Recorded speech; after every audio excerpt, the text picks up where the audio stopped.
ಇದೊಂದು ದೊಡ್ಡ ಸುಳ್ಳು ಇದು ಹಬ್ಬಿಸ್ತಾ ಇರ್ತಕ್ಕಂಥದ್ದು. ಇವತ್ತು ಜನರಲ್ಲಿ ಆತಂಕ ಮೂಡಿಸ್ಬೇಕು ಅಂತಕ್ಕಂಥದ್ದು ಒಂದು ಷಡ್ಯಂತ್ರ ಮಾಡ್ತಾ ಇದೆ ಕಾಂಗ್ರೆಸ್. ಇದೇ ಗ್ಯಾಸ್ ವಿಚಾರವಾಗಿ ನೀವು ಯುದ್ಧ ಪ್ರಾರಂಭ ಆಗೋದಕ್ಕಿಂತ ಮುಂಚೆ 54 ಲಕ್ಷ ಬುಕ್ಕಿಂಗ್ ಇತ್ತು.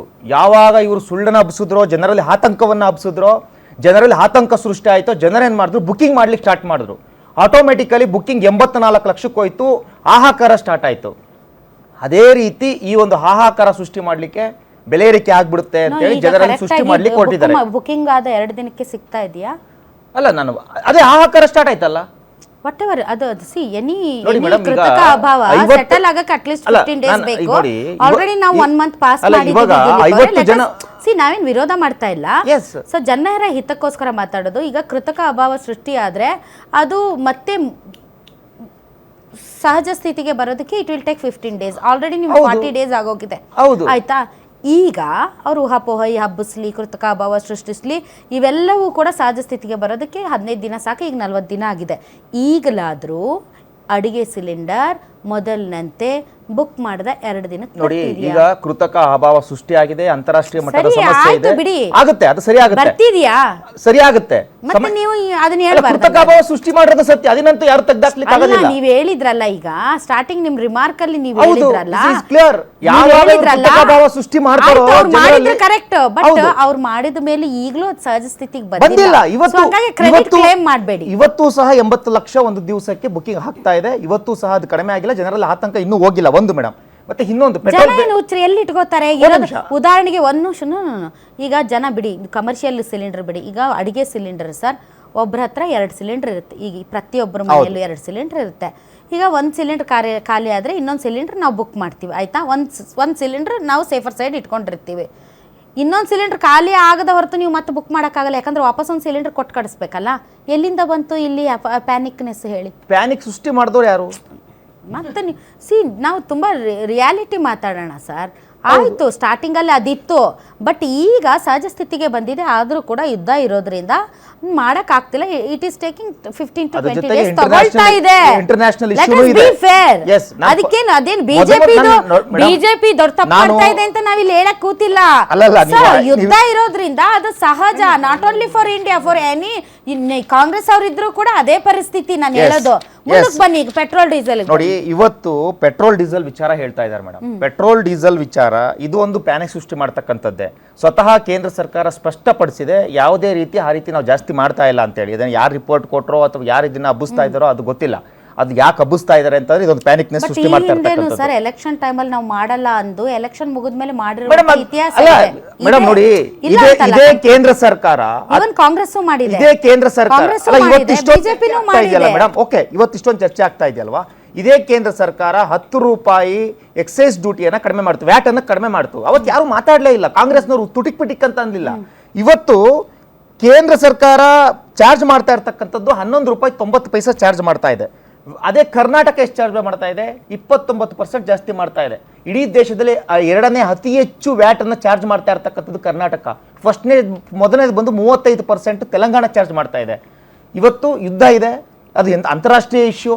ಹಾಗಾದ್ರೆ ಮೇಡಮ್ ದಯಮಾಡಿ ಮಾತಾಡ್ಬೇಕು ಕಾಂಗ್ರೆಸ್ನವ್ರಿಗೆ ಅಥವಾ ಕರ್ನಾಟಕದ ಸಿದ್ದರಾಮಯ್ಯನವ್ರಿಗೆ ಮಾತಾಡಬೇಕು, ದಯಮಾಡಿ ರೇಟ್ ಅನ್ನು ಕಡಿಮೆ ಮಾಡಿ ಅಂತ ಹೇಳಿ. ದಿಲೀಪ್ ಅವರು ಏನು ಅಂತಂದ್ರೆ, ಈಗ UPA ಸರ್ಕಾರ ಇದ್ದಾಗ ಪೆಟ್ರೋಲ್ ಡೀಸೆಲ್ ಬೆಲೆ ಜಾಸ್ತಿ ಆಗಿತ್ತು.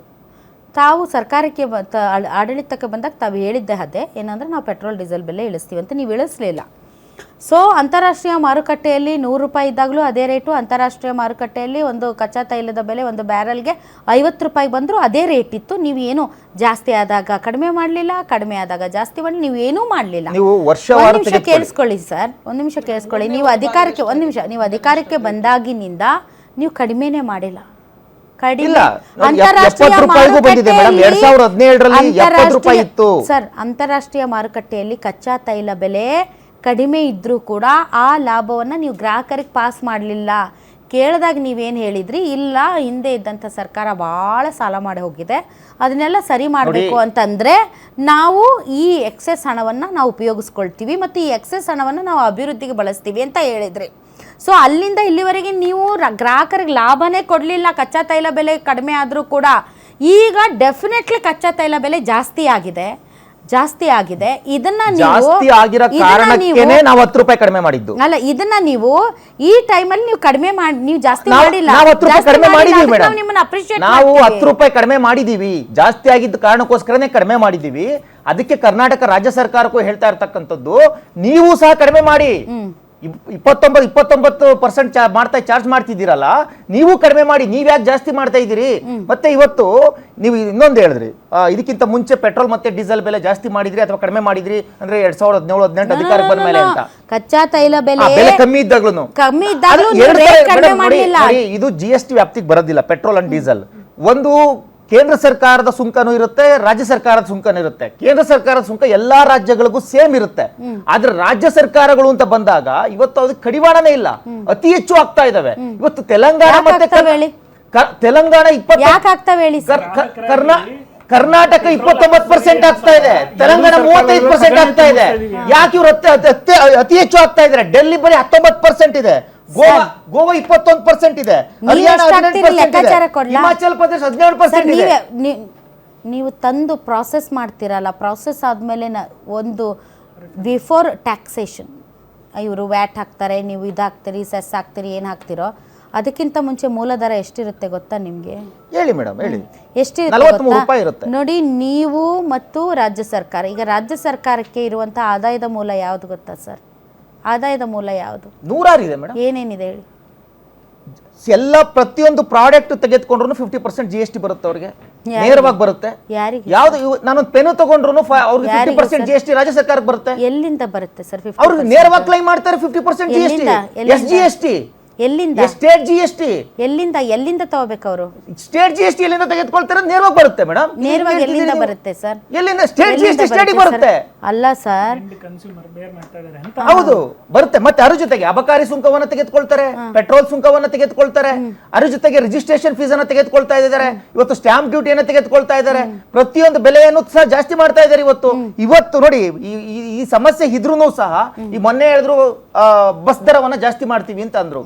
ಎಲೆಕ್ಟ್ರಿಸಿಟಿ ಕಾರ್ಗಳ ಮೇಲೆ 0% ಇತ್ತು. ಇವತ್ತು ಏಪ್ರಿಲ್ 1ನೇ ತಾರೀಕಿಂದ ಎಲೆಕ್ಟ್ರಿಸಿಟಿ ಕಾರ್ಗಳ ಮೇಲೆ 8% ಜಾಸ್ತಿ ಮಾಡಿದ್ದಾರೆ. ಸೊ ಇವ್ರು ಇದು ಯುದ್ಧಕ್ಕೂ ಇದಕ್ಕೆ ಏನ್ ಸಂಬಂಧ? ಎಲೆಕ್ಟ್ರಿಸಿಟಿ ಕಾರ್ಗಳ ಬೆಲೆ ಜಾಸ್ತಿ ಮಾಡ್ಲಿಕ್ಕೆ ಏನ್ ಸಂಬಂಧ? ಇವತ್ತು ಒಂದು 15 ಲಕ್ಷ ರೂಪಾಯಿ ಕಾರ್ ತೆಗೆದುಕೊಬೇಕು ಅಂದ್ರೆ ಅದಕ್ಕೆ 8% ಎಕ್ಸ್ಟ್ರಾ ಕಟ್ಟಬೇಕು. ಇವತ್ತು ಅದನ್ನ RTO ಚಾರ್ಜಸ್ ಅನ್ನ ಜಾಸ್ತಿ ಮಾಡಿದ್ದಾರೆ. ಸೊ ಈ ರೀತಿ ಬೆಲೆ ಏರಿಕೆ ಜಾಸ್ತಿ ಮಾಡ್ತಾ ಇರ್ತಕ್ಕಂಥದ್ದು ಇವರು. ಕೇಂದ್ರ ಸರ್ಕಾರ ಪೆಟ್ರೋಲ್ ಮೇಲೆ ಸಮಸ್ಯೆ ಆಗ್ತಾ ಇದೆ ಮೇಡಮ್, ನನ್ನ ಸಮಸ್ಯೆನೇ ಆಗ್ತಾ ಇಲ್ಲ ಅಂತ ಇಲ್ಲ. ನಮಗೆ ಅಂತಾರಾಷ್ಟ್ರೀಯ ಮಟ್ಟದಲ್ಲಿ ನೋಡಿ, ಬ್ಯಾರಲ್ ಯುದ್ಧ ಪ್ರಾರಂಭ ಆಗೋದಕ್ಕಿಂತ ಮುಂಚೆ $74 US ಪರ್ ಬ್ಯಾರಲ್ ಇತ್ತು. ಇವತ್ತು 110 ಇತ್ತು, $110 ಇದೆ, 120 ಹೋಗುತ್ತೆ ಅಂತ ಹೇಳ್ತಾ ಇದ್ದಾರೆ. ಇವತ್ತು 10 ರೂಪಾಯಿಯನ್ನ ಕೇಂದ್ರ ಸರ್ಕಾರ ಕಡಿಮೆ ಮಾಡ್ತು. ಕೇಂದ್ರ ಸರ್ಕಾರ 10 ರೂಪಾಯಿಯನ್ನ ಕಡಿಮೆ ಮಾಡಿದೆ. ಅದನ್ನ ಯಾರು ಸಹ ಚರ್ಚೆನೆ ಮಾಡಲಿಲ್ಲ.